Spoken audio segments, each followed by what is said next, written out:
When I first curated my board game collection, I used to own a whole heap of party games, games that you could play down at the pub, light games you could play at your friend's house on a Friday night, but I felt that those games didn't really scratch that itch to play something heavier, so I turned my attention to thematic Euros. And in particular, when I first sat down to decide what sort of Euros I wanted to play in my collection and get in my collection, it was incredibly overwhelming. There were two games that constantly appeared on my radar as ones that were family friendly, approachable, and ones that I thought that I could get out to the table quite often. And they were Everdell and Wingspan. And in this video, we're going to bring this giant delicate tree out. We're going to compare both of these cool Euro games and see which one is the perfect fit for you. Hey dude, you'll never guess what game I just bought. Hey, I just bought a brand new board game too. It's a Euro game that I know you're probably going to love. Wait, mine's a Euro as well. It has animals in it and so many colorful components. Same, my game also has card-driven gameplay. My game has players building a tableau.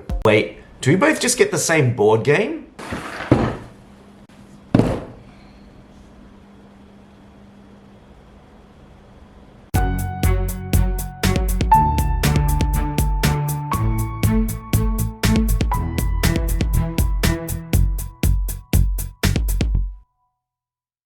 Wingspan is an excellent bird engine building game where players craft natural bird aviaries out of these pretty looking pieces of cardboard. It's essentially a card game where each card features a unique bird trapped in 2 dimensions inside a very white border like some sort of museum exhibition. Across the game, players will use these bird boxes, cubes, to activate actions on their playboards and trigger the effects of different birds placed in their habitat rows. Players can play bird cards from their hand like some avian poker game by paying the resource and egg costs shown. To continue filling up their grid of birds, players will need to activate the forest row to gather resources from this Yahtzee tower of dice. Laying eggs is important for gaining victory points, and plopping them on different species means you can keep those nest eggs nice and safe. Finally, developing a card drawing engine in the aquatic habitat provides you access to more birds, allowing you to enhance your menagerie of birds like some sort of peacock display. The interplay of triggering actions in different rows fosters a system of actions that grow and compound across the game. Have you ever wanted to delve into city building with a range of forest creatures right at your helm? Well, it doesn't seem quite convincing at first when you have a badger who's an architect and a crow as a teacher. They actually might serve you better than you think. Everdell is about plonking things down. Plonk a worker here, gain a resource. Plonk a worker there, and draw a card, and get a juicy berry at the same time. Gather enough twigs, resins and stone, and you just might also be able to plonk a building in your city too. All of this plonking does have a purpose, however. Building certain buildings helps to start your city's engine. Critters can be played for free if their matching building already exists, which is totally cute. Players are competing for victory points by vying to satisfy event cards, building a synergistic tableau of cards by using cards that make things cheaper to build. Your workers are particularly special as you can unlock more of them as the game progresses, widening the scope of what you can do. This plonking effect helps to block important spaces so that other players can't get what they need. How considerate! Who said we need roadblocks when we can use these animeeples instead? Ultimately, this walk in the woods is certainly surprising.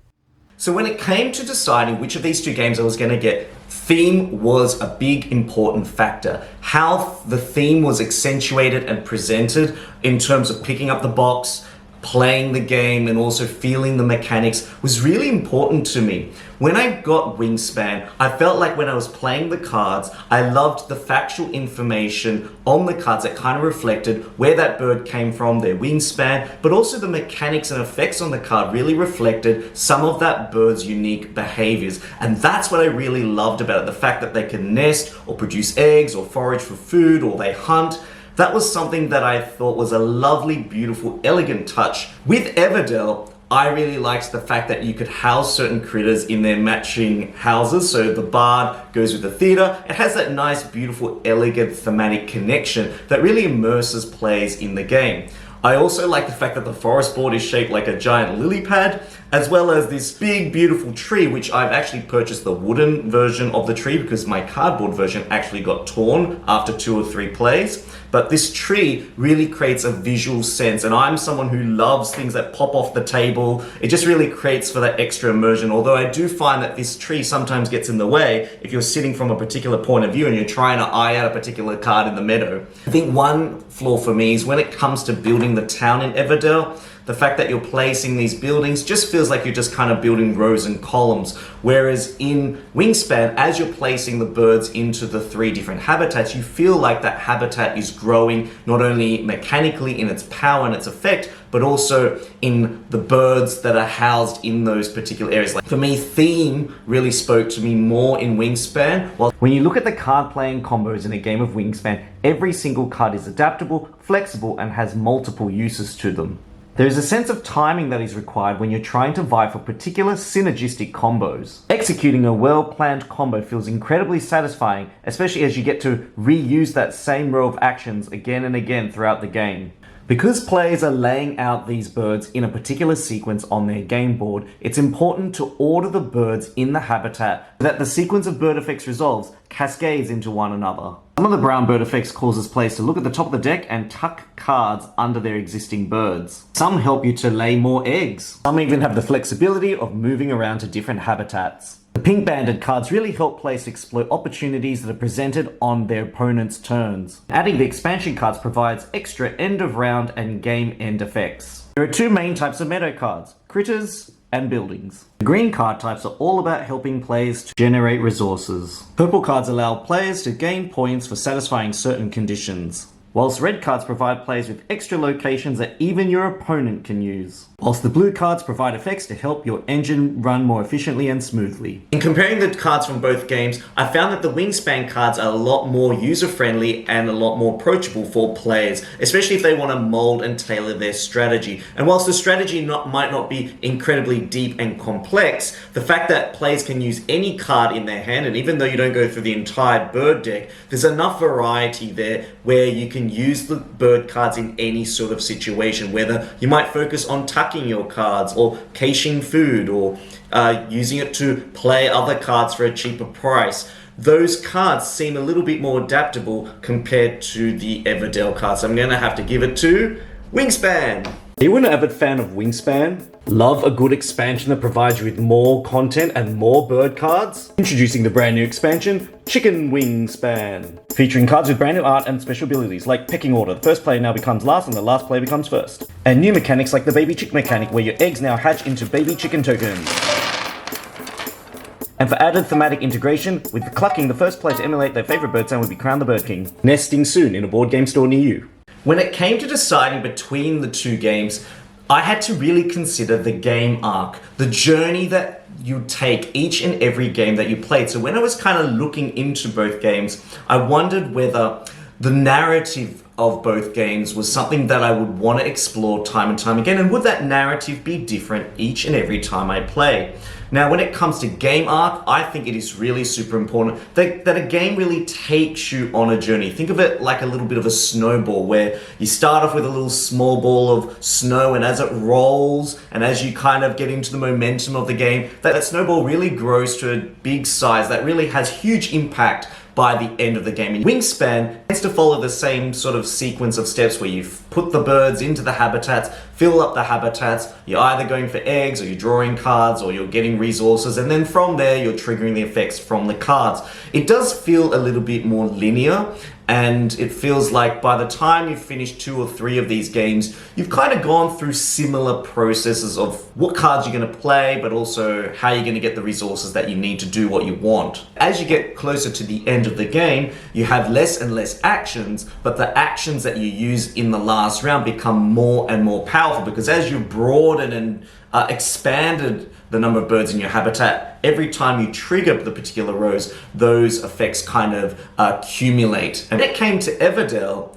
I found like at the beginning of the game, the opposite to be true, where you had less workers at the beginning, and as you go through the seasons, you kind of unlock more workers, which provides you more actions, more decision points, and branching elements to the game, which I actually found the game arc in Everdell to be a little bit more interesting. In fact, the more you revisit Everdell, the more different avenues and paths to victory you kind of uncover. The idea that there are no structured boundaries to the rounds in Everdell means that a player who advances really quickly through the game and has all of their workers might occupy really crucial spots for a long amount of time. Maybe that resin that you really need from the game board might be out of service for several turns because that player has purposely put a worker there, and that really shifts the tempo of the game. This summer comes the long-awaited sequel to your favorite worker placement game,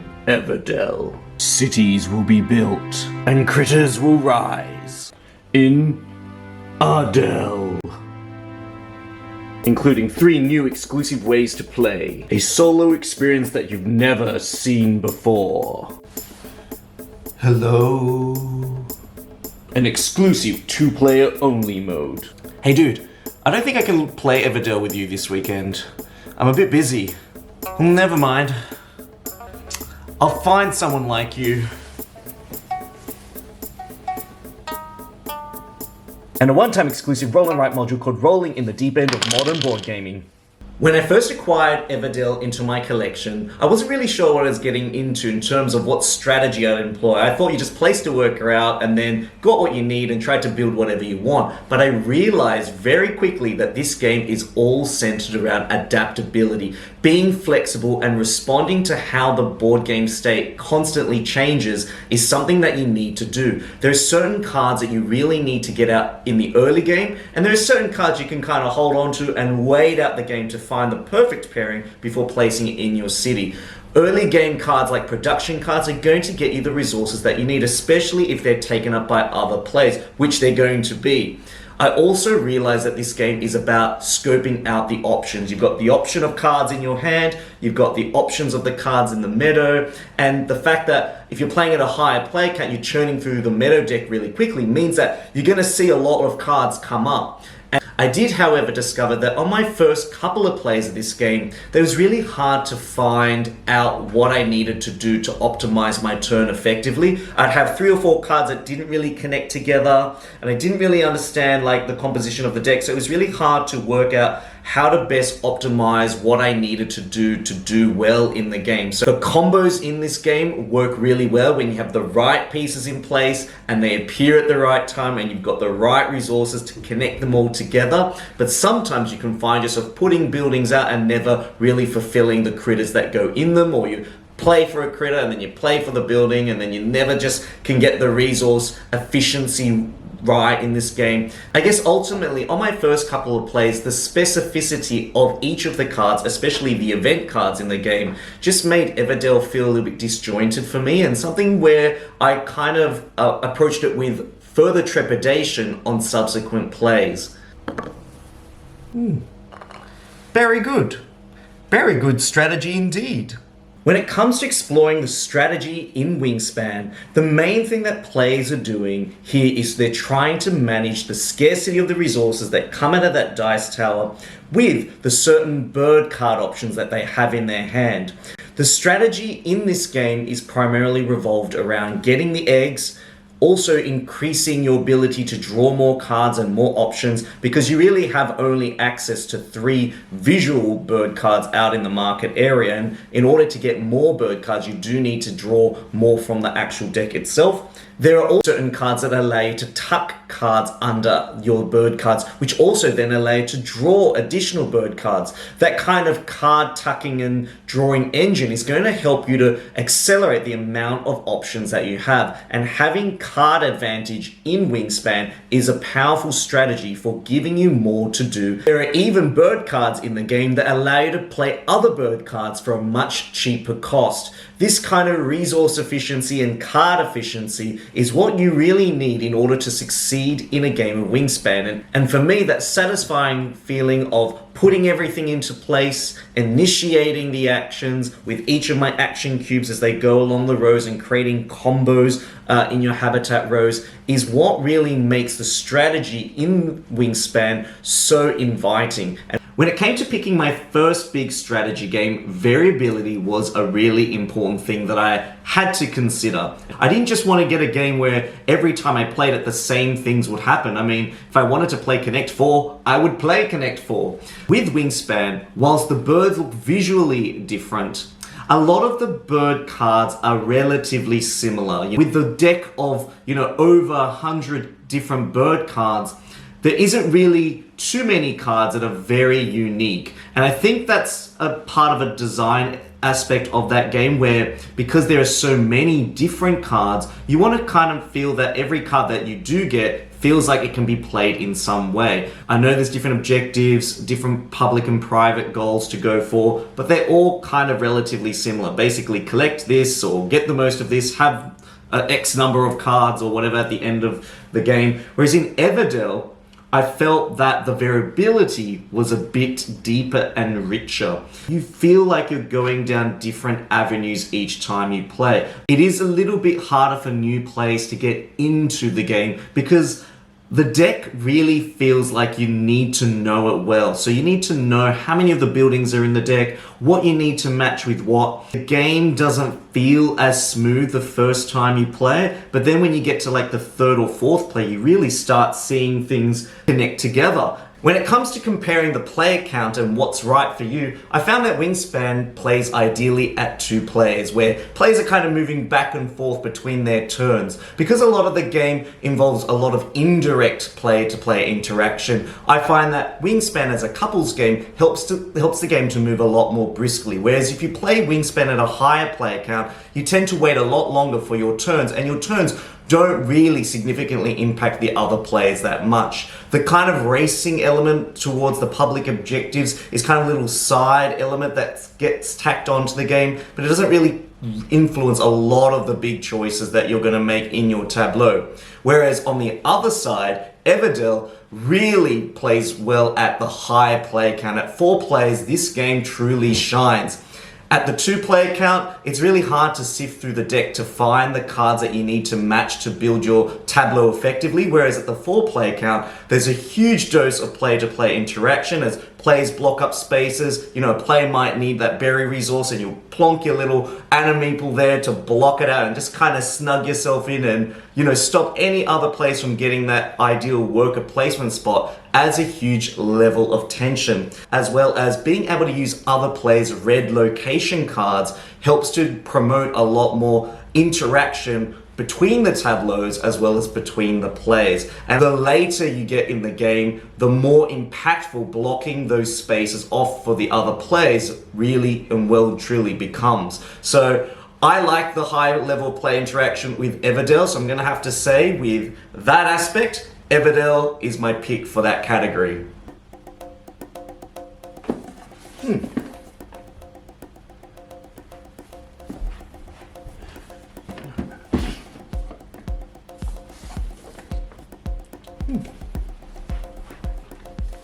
Yep.